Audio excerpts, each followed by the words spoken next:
Hi there, my name is John Stevenson, the Guaranteed Retirement Guy. Today we're going to be talking about how to evaluate annuity surrender charges before you purchase.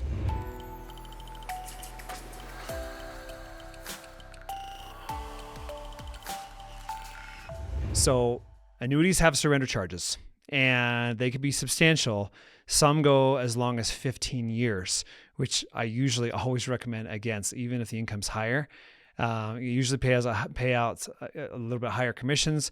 Not always, but a lot of times I hate for people to be locked in that long, especially if they decide to cancel a contract. So annuities are very good when it comes to lifetime income, when it comes to contractual rate guarantees, especially with the MIGA contracts.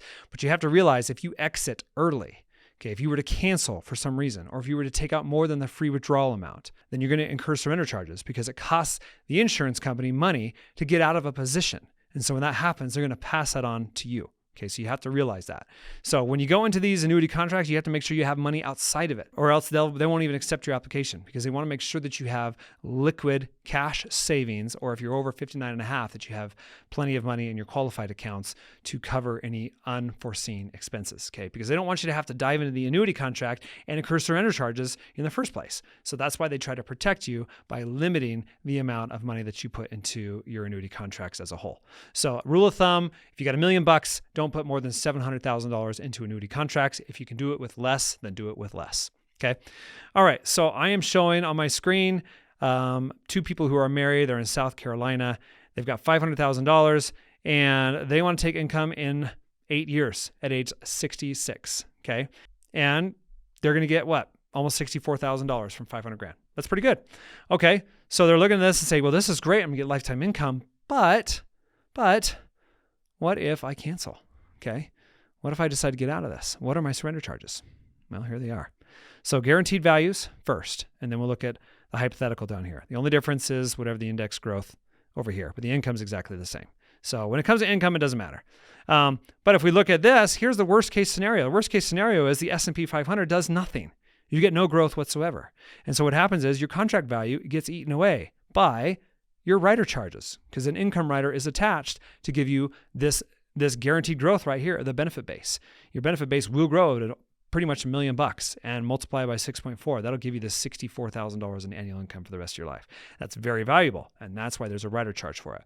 But in worst case scenario circumstance, if there is no growth here, the rider charge is going to eat away at your account value, which doesn't matter if you're taking income. It really doesn't. But it does matter if you're like 5 years or 6 years down the road, you decide to cancel it, because you're canceling something which even 6 years down the road, you got something that's worth $856,000. The benefit base multiplied by 6.25 still gives you 53 grand. So you got to ask yourself, if your cancellation, you got an account balance of 473 at that point, you want to be able to make sure. I'm just looking at here, 473. It looks like cash surrender value. They're actually, for the worst case scenario, they're actually beefing up your account here. That's pretty nice. A lot of times they don't do this. So I'm going to go down here and go to the hypothetical so you can follow me there. So let's say after 5 years it's worth 527, 574, somewhere around there. So it's worth that. Now I see the cash surrender value. You're only going to take out 543, not the 574. Okay, so 574 is in there, but they're only going to allow you to take 543,606. Okay, so you're probably wondering, well, how does that work out? Where are the numbers that show that? Okay, because before you buy an annuity, you want to see what the surrender charges are. Well, here they are. This is a surrender charge schedule for this one right here. It's 10 years, and it starts at 9% and goes down to 1%. After 10 years, it's 0. Okay, so yeah, if you take out your money after 5 years and you're in the sixth contract year, they're going to charge you 5% of the account value. So if it's worth 550, then they're going to charge you, I don't know, 27,000, I think, to take it out. So anyways, your income rider, though, that's what's giving you this 8% roll-up rate right here that's guaranteed, and that's what gives you that high lifetime income. So it definitely has a lot of value, but it's eating away your contract value, and if you decide to cancel it, you lose money, especially if there isn't any growth. If there is growth, then you probably won't lose any money. You probably gain a little bit, but you're still going to miss out on all that income benefit value that has grown over that time. Anyways, that's why you have to think hard before you purchase an annuity. Is this something that I'm going to cancel? If I'm going to cancel it, if there's a high likelihood I'm going to cancel it, or there's an emergency that's going to show up and my emergency savings isn't enough, maybe you should reconsider purchasing, or maybe you should use a lower amount. Okay.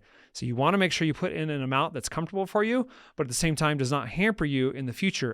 And you got to look at worst case. If there's a big emergency, is it going to hamper me? I'm going to have to go to this annuity contract for an emergency. If it is, you don't want to buy it. Okay. You want to make sure that you have emergency savings outside of that. So fair warning, I'm going to recommend that. If you meet with me and you're like, I want to buy this, but you don't have any savings, I'm going to tell you no. It's like, you can't do this. They won't even accept you.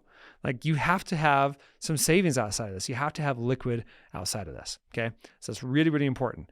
So when you're looking at surrender values, they're always going to be less than the account value. But over time, they're going to get closer and closer to the account value until they're even. It's really up to you if you decide you want to get in some of these contracts. And often when people get into these contracts, they want it for a certain benefit. They want contractual rates, like from a MYGA, or they want it from an income product, like what we're looking at right now. And the benefits definitely outweigh the cons, because if you don't ever plan on surrendering it, it's never going to apply to you. So, all right, so let's take a look at one more thing. I want to look at the MYGAs. So if I was to get a MYGA, these are multi-year guaranteed annuities. They're like a CD. But if I was to go in here and let's say I got a 7-year, okay? 7 years paying 5.85 right now. But this one doesn't allow me to take any withdrawal. See, it says none. So anything that I take out is subject to a surrender charge. Some of these, though, allow me to take some money out without surrender charges. So I'm going to say interest only. I want interest at least. Okay, great. Because a lot of people will set these up and they'll live off the interest. So compounded interest is 5.75. If you let it sit there and compound, you're going to get $239,000 in growth, and you're going to end up with $739,000 at the end of it.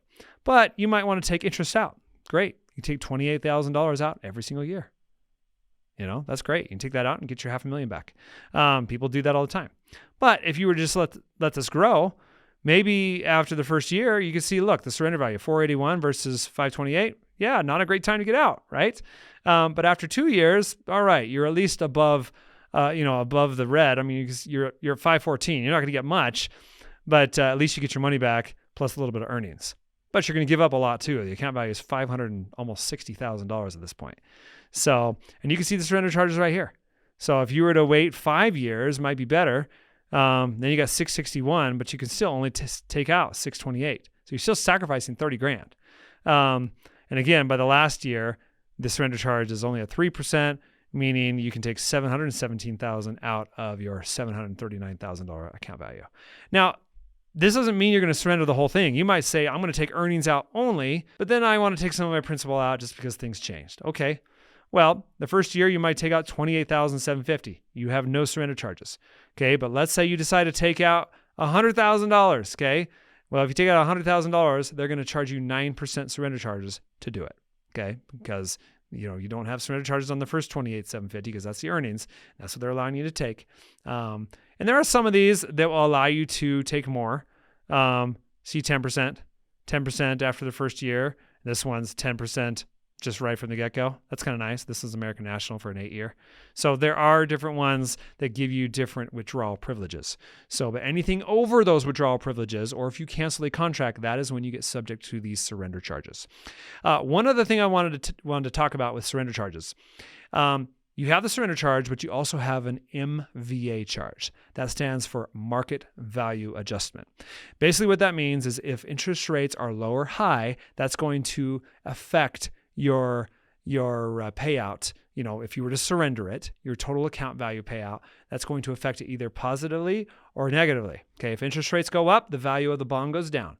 If the interest rates go down, the value of the bond goes up. So if interest rates are way down when you get out of this, you're going to have a positive MVA charge. Okay, meaning it's going to affect your surrender charges in a positive way, and you're not going to have as much. That's pretty nice. But if interest rates are a lot higher when you get out, the value of your bond backing that MYGA contract is much lower. And so the MVA charges are going to be a negative, which means it's going to be tacked on top of the surrender charges that we're looking at right now. Okay. And that is the same for the income products, not just for the MYGAs.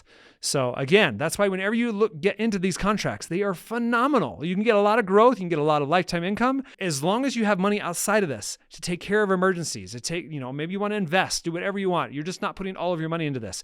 You want to make sure that whatever you put in, it is not money that you are never you just don't want to have to touch it. Okay. Because you want to make sure that you're protected against those surrender charges. That's why you look into this, eyes wide open. It's kind of like a marriage, right? You have eyes wide open going in, before you get married, when you're courting, you're dating, right? And then eyes half closed after you're married, right? So not saying you have to do that with your MYGA contract or your income rider contract, but you get the gist. You basically want to make sure that you are really looking at everything before you do it, before you're locked in. So there's phenomenal benefits to annuities. You just have to make sure you're aware of any penalties if you were to cancel them. So anyways, if you're looking for an annuity, reach out to me. There is a link below this video. It goes directly to my calendar. You can also go to my website, johnstevenson.com, and you'll be able to see all of the rates that are available right there and look through the annuities. The income rider pays out the most income typically, and then you can look at the MYGA rates. And if that's something that you want to move forward on or you got questions on, please book a call with me. There is a link on my website as well. So I'm happy to help, and I hope you have enjoyed this video. Make sure you like, subscribe, and share. Make sure you comment below. I'll answer, and look forward to seeing you, and we'll see you next time.